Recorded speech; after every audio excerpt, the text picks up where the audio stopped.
कौशल 10 number का super TET में पूछा जाता है और बहुत अहम भूमिका निभाता है। 10 में से अगर आप 8+ नंबर लाना चाहते हैं शिक्षण कौशल में तो प्लीज़ मेरे इस चैनल को सब्सक्राइब कर लीजिएगा और साथ ही साथ बेल आइकन दबा दीजिएगा।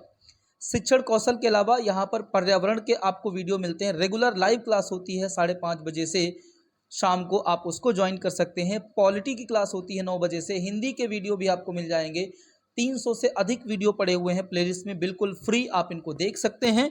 और आप जो है वीडियो देखिए, उसके बाद आप डिसाइड कीजिए कि आपको जो मैटर मिल रहा है, आपको जो कंटेंट मिल रहा है वो आपको दमदार या ठीक लगा है कि नहीं लगा है। ठीक है, तो हम आपको अगर बताएं तो शिक्षण कौशल में सबसे पहले हम शिक्षण विधियों को पढ़ेंगे, शिक्षण विधियों के बाद शिक्षण सूत्र पढ़ेंगे और फिर उसके बाद चीज़ों को कवर करेंगे। इस वीडियो में हम 3 शिक्षण विधियां पढ़ेंगे, आगमन, निगमन और प्रायोजन विधि। तो चलिए वीडियो शुरू करते हैं और सबसे पहले हम बात करते हैं, सबसे पहले बात करने वाले हम लोग किसकी, आगमन विधि की बात करने वाले हैं। ठीक है, अराइवल जो मेथड होता है, आगमन जो विधि होती है, इस पर हम लोग बात करने वाले हैं। आगमन विधि की अगर हम बात करें तो एक पॉइंट आप याद रखिएगा, इसको विश्लेषण प्रणाली भी कहा जाता है। क्या बोलते हैं, विश्लेषण प्रणाली भी बोलते हैं, ये आपको याद रखना है बेटा। ठीक है, इसको हम विश्लेषण प्रणाली के नाम से भी जानते हैं, ये आपको याद रखना है। दूसरी चीज मैं आपको बताऊं, इस विधि की एक विशेष बात ये होती है, सबसे पहले इसमें क्या दिए जाते हैं, एग्जाम्पल दिए जाते हैं। एग्जाम्पल देने के बाद इन्हीं एग्जाम्पल यानी उदाहरणों के माध्यम से नियम स्थापित किए जाते हैं। तो अगर आपसे पूछा जाएगा कि पहले उदाहरण फिर उसके बाद जो है नियम की ओर जाना किस विधि की विशेषता है, तो आप बता सकते हो ये आगमन विधि की विशेषता है। ठीक है, आगमन विधि की विशेषता है। क्लियर है। चलिए कुछ और पॉइंट हम लोग देखते हैं। कुछ और पॉइंट अगर हम देखें तो एक पॉइंट आप इसमें और देखिए जो काफ़ी इंपॉर्टेंट है, ये विधि जो है वो आपकी छात्र केंद्रित होती है, करके सीखने पर बल देती है, छोटे बच्चों के लिए उपयुक्त नहीं है। ये विधि छात्र केंद्रित है, करके सीखने पर यानी खुद आप करो सीखो उस पर बल देती, जैसा रूसो कहता था। साथ ही साथ छोटे बच्चों हेतु उपयुक्त नहीं है, ये आपको याद रखना है। अब कुछ पॉइंट आप सुनिए इस विधि के बारे में। ये जो शिक्षण विधि है ये कुछ सिद्धांतों पर काम करती है, जैसे विशिष्ट से सामान्य, विशिष्ट से सामान्य, स्थूल से सूक्ष्म की ओर, मूर्त से अमूर्त की ओर, ज्ञात से अज्ञात की ओर, सरल से कठिन की ओर, इन सब सिद्धांतों पर काम करने वाली विधि है जिसका नाम क्या है, आगमन विधि। ठीक है, रिपीट कर रहा हूं, विशिष्ट से सामान्य, स्थूल से सूक्ष्म, मूर्त से अमूर्त, ज्ञात से अज्ञात, सरल से कठिन, इन सब सिद्धांतों पर काम करने वाली विधि कौन है, आपकी आगमन विधि है। और याद रखो ये व्याकरण शिक्षण के लिए बहुत उपयुक्त है, ये व्याकरण शिक्षक के लिए क्या है, आपकी बहुत उपयुक्त विधि है, इसको आप याद रखना। ठीक है, व्याकरण को पढ़ाने की सबसे सरल विधि है, ये आपको याद रखना है। ठीक है, इसको हम वैज्ञानिक विधि के नाम से भी जानते हैं। ठीक, चलो आगे बढ़ते हैं, कुछ और हम इसमें समझने का या समझाने का आपको प्रयास करते हैं। अब देखिए इसकी एक विशेष बात यह है इस विधि की कि इस विधि के आपको सोपान याद रखने, 4 प्रमुख सोपान है। सबसे जरूरी इसका सोपान क्या है, एग्जाम्पल, यानी सबसे जरूरी आपको इसमें क्या मिल जाते हैं, उदाहरण ही मिल जाते हैं।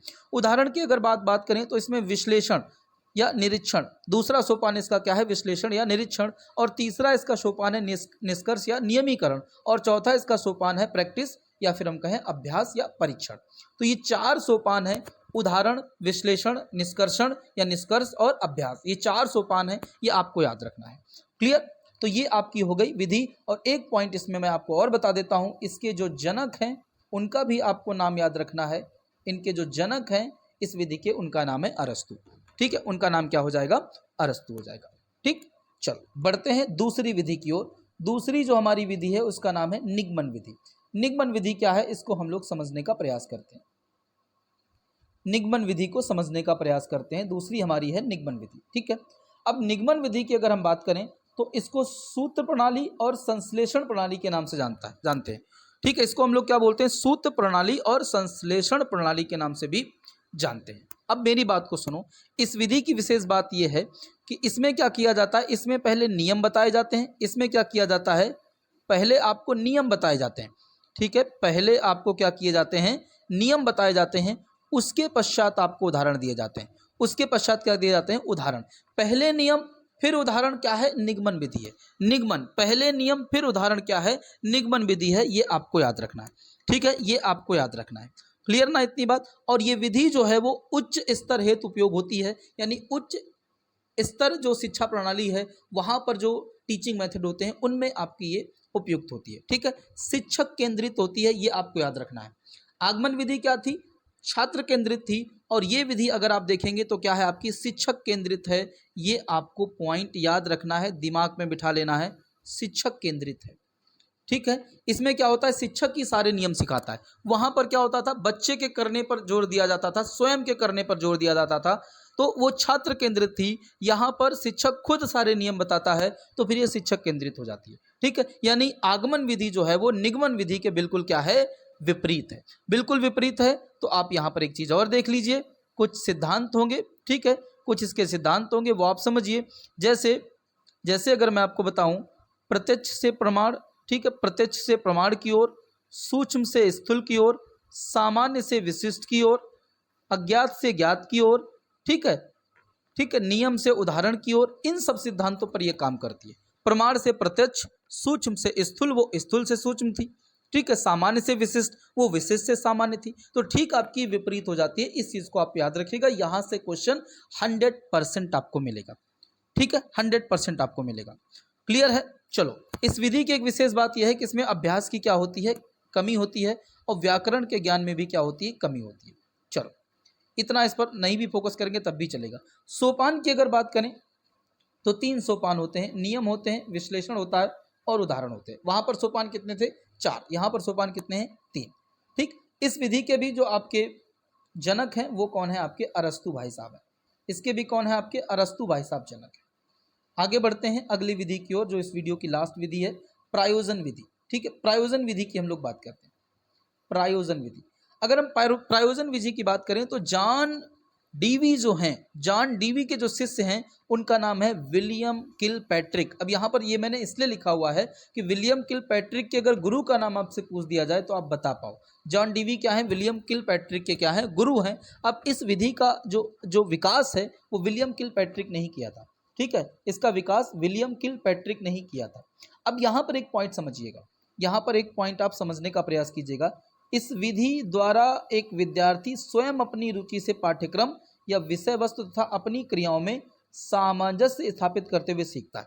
यानी क्या होता है? विद्यार्थी क्या करता है? स्वयं अपनी रुचि के अनुसार ही सीखता है। ये बात आपको याद रखनी है।